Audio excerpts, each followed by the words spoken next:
Katta bir kemaning motori buzilib qoldi va hech kim uni tuzata olmadi.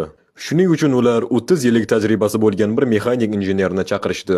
Injener motorni boshidan oxirigacha diqqat bilan ko'rib chiqdi. Hammasini kuzatgach, sumkasini ochdi. Kichik bir bolg'ani oldi va maxsus bir qismini sekingina urdi. Ozgina vaqt o'tgach, motor yana o't olib ishlab ketdi. Shundan keyin injener kemaning egasiga umumiy kemaning ta'mirlash narxi $20,000 bo'lganini aytdi. Kemaning egasi bunga ishona olmadi va darrov nega bunday narx bo'lganini so'radi.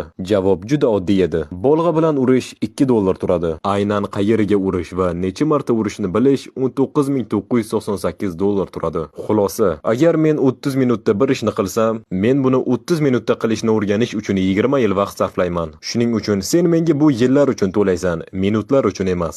Biror insonning ishni qilishdagi tajribasini qadrla. Agar videoni shu yergacha tomosha qilgan bo'lsangiz, kommentariyada bitta olov belgisini qoldirib keting. Like bosib va mana bo'lish esdan chiqmasin.